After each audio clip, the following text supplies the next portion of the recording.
Hello दोस्तों, मैं engineer Ravipal आपके अपने YouTube चैनल श्री शीतल एकेडमी में आपका स्वागत करता हूं।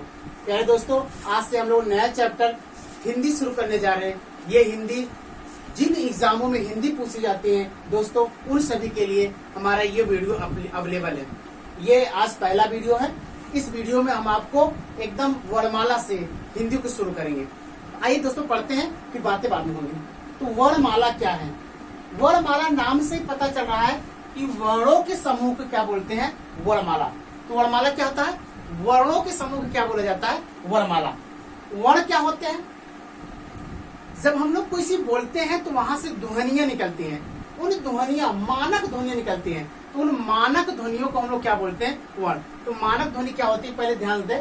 जैसे जब हम लोग बोलना शुरू करते हैं तो हम लोग फेफड़े से वायु कैसे आती है? बाहर आती है। जब फेफड़े से वायु बाहर आती है, ये हम लोग होता है कंठ। कंठ में क्या होती है? स्वर तंत्रियां होती हैं। ये देखें, ऐसे स्वर तंत्रियां ऐसे वी आकार की होती हैं। तो जैसे फेफड़े से वायु हमारी कंठ में पहुंचता है, कंठ में स्वर तंत्रियां होती है, और जैसे ही स्वर तंत्रियों में वायु टकराता है तो यहाँ से एक ध्वनि निकलती है। क्या निकलती है प्यारे दोस्तों? एक ध्वनि निकलती है। तो क्या होती है? ये कुल 52 ध्वनियां निकलती हैं। तो जो स्वर तंत्री, जैसे देखें, ये हम लोग का कंठ है, ये हम लोग का फेफड़े है। तो फेफड़े से जब वायु बाहर आएगी तो यहाँ कंठ होता है, और कंठ में ऐसे स्वर तंत्रियां होती है। जैसे वायु यहाँ टकराता है तो यहाँ से क्या निकलती है? यहाँ से प्यारे दोस्तों ध्वनियां निकलती हैं। ये ध्वनियां क्या करती हैं? जैसे ये ध्वनियां निकलती है, मतलब ये स्वर तंत्र टकराएंगे और ये ध्वनियां निकलेंगी। तो ये क्या होती है? कुल 52 मानक ध्वनियां निकलती हैं। अब इन 52 मानक ध्वनियों का स्थान क्या क्या होगा वो आपको बताएंगे। जो आपको बताने जा रहे हैं ये किसी बुक में नहीं लिखा है, ये अपना कंसेप्ट है, इसलिए आप इसको अच्छे समझें। अब ये जो ध्वनियां होती हैं तो ये हमारे मुख के कई स्थानों पर टच करती हैं। तो ये ध्वनियां मुख के जिन स्थानों पर टच करती हैं उसे हम लोग बोलते हैं उच्चारण स्थान। तो कौन कौन उच्चारण स्थान होते हैं? सबसे पहले ये ध्वनि यहाँ होगी, यहाँ से ये कंठ से कंठ हो गई, फिर उसके ऊपर तालु, फिर मूर्धन, फिर दंत, फिर क्या होता? ओष्ठ। तो कौन कौन?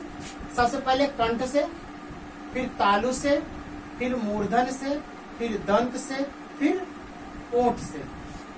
तो केटीएम देखिए, केटीएम टीओ अर्थात कंठ से, तालु से, मूर्धन से, दंत से और ओठ से, इतने स्थानों पर प्यारे दोस्तों क्या होती है? ये मानक ध्वनियां टकराती हैं। तो इन मानक ध्वनियों का, ये जो मानक ध्वनि है, इन्हीं मानक ध्वनियों को हम क्या बोलते हैं? वर्ण। अभी आपको आगे डिटेल बताते हैं। तो वर्णमाला क्या है प्यारे दोस्तों? ये जो मानक ध्वनियां है ना, इन मानक ध्वनियों के समूह को हम लोग बोलते हैं वर्णमाला। तो मतलब, तो हमारी हिंदी में कुल कितने वर्णमाला है? हिंदी में कुल 52 वर्णमाला है। अभी आपको बताते हैं कितने लिखित रूप में है, कितनी मौखिक रूप में है। पहले थोड़ा और आगे देखें तो इसका डिटेल बताते हैं।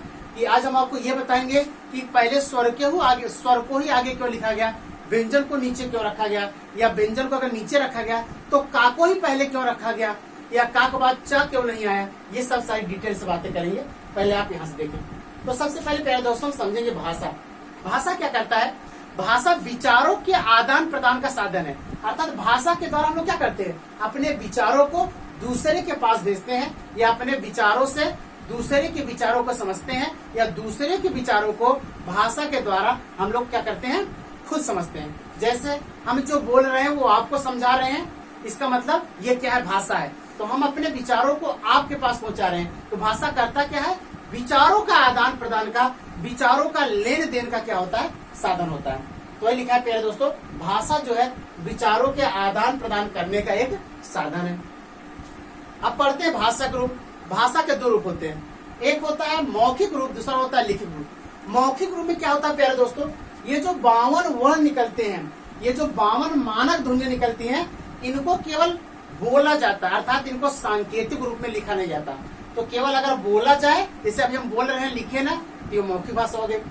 और वो जो 52 मानक ध्वनियां हैं, वो जो 52 वर्ण है, उनको अगर संकेत रूप में लिखे, कौन कौन जैसे 52 वर्ण होते हैं अभी आपको बताएंगे। जैसे आ हो गया, बड़ा हो गया, ई हो गया, बड़ी हो गया, का था, ये सब क्या है? ये सब 52 वर्ण है। ये 52 मानक ध्वनियां हैं। ये मानक ध्वनियों का स्थान, जैसे आ आया, फिर बड़ा आया, ई आई, बड़ी आई, क्यों आ के बाद आ ही आए, ई नहीं आए, ये सब अभी आगे आपको हम चर्चा करेंगे, पूरा डिटेल बताएंगे क्यों ऐसा होता है कि आ के बाद आई होता है, ई के बाद ई होता है।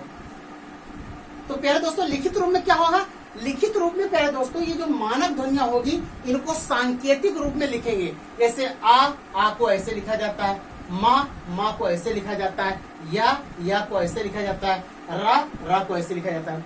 तो लिखित रूप में क्या होगा, वो जो 52 वर्ण होते हैं, अर्थात जो 52 ध्वनियां होती हैं जो हमारे कंठ के स्वर तंत्री से टकरा के हमारे मुख के तमाम स्थानों को स्पर्श करते हुए, लगभग 5 स्थानों को स्पर्श करते हुए बाहर निकलती है, वो क्या होती है, उनका क्या होता है, एक सांकेतिक रूप में होता है। जब उसे हम सांकेतिक रूप में लिख देते हैं प्यारे दोस्तों, वो हो जाता है लिखित रूप। अब आपको देखते हैं वर्ण क्या होता है।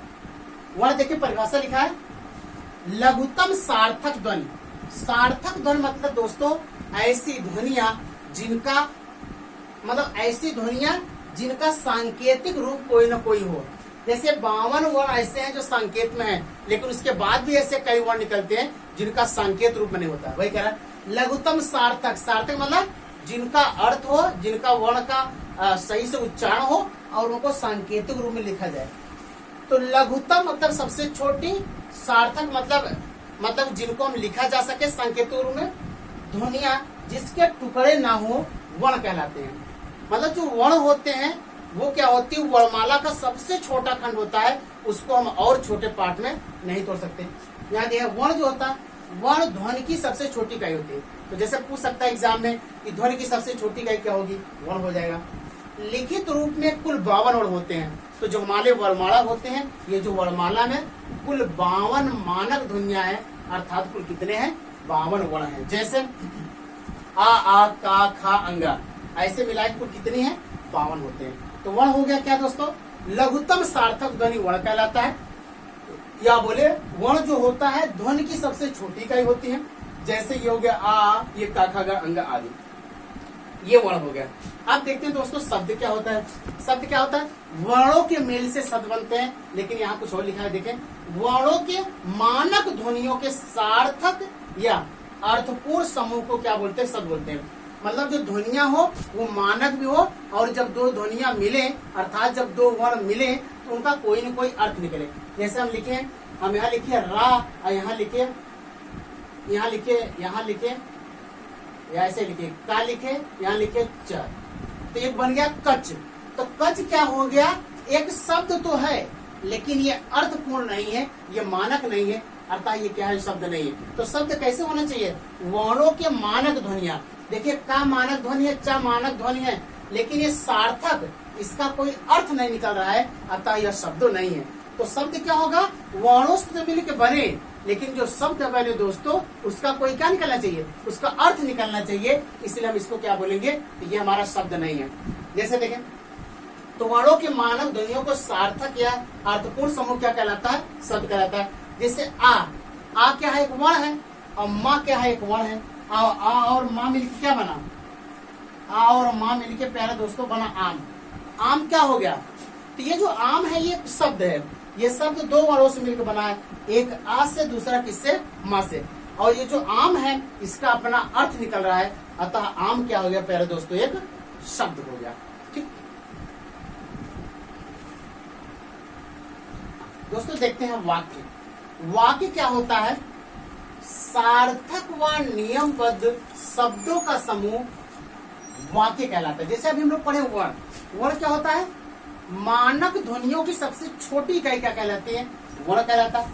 फिर पढ़े शब्द, मानक वर्णों का सार्थक अर्थ, मतलब कि वर्णों का ऐसा समूह जिसका सार्थक अर्थ निकले, शब्द होता है।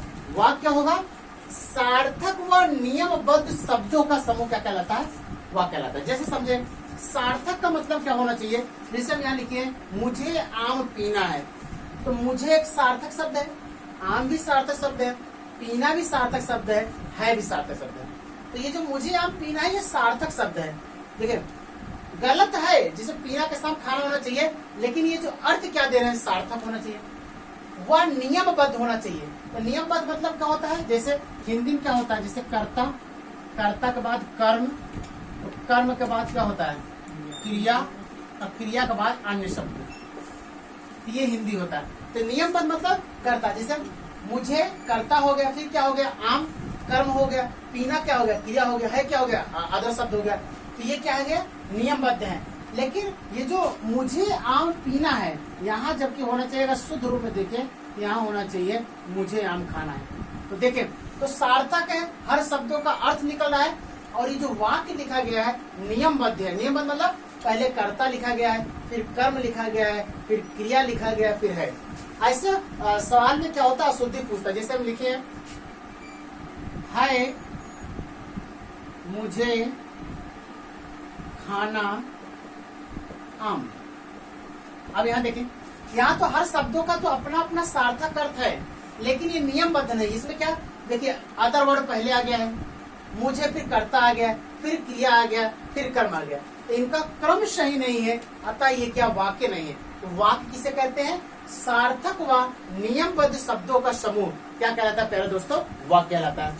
अब देखें अब भाषा में कितनी प्रकार की अशुद्धियां हो सकती हैं। तो भाषा में 3 प्रकार की अशुद्धि हो सकती हैं।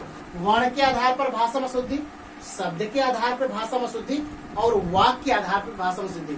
आपके पेपर में चाहे वो स्टेट लेवल के पेपर मतलब जिन एग्जामों में हिंदी पूछी जाती है वहाँ 1 या 2 क्वेश्चन भाषा के अशुद्धि पर जरूर आता है। तो हम लोग कैसे जानेंगे उसमें अशुद्धि क्या है। तो वर्ण में अशुद्धि हो सकती है दोस्तों, शब्द में अशुद्धि हो सकती है, वाक्य में अशुद्धि हो सकती है। तो ये सब अशुद्धियां होंगी। तो वर्ण में अशुद्धि कैसे होगी, जैसे कभी कभी हम लोग क्या झा को कभी कभी हम लोग छ पढ़ देते हैं।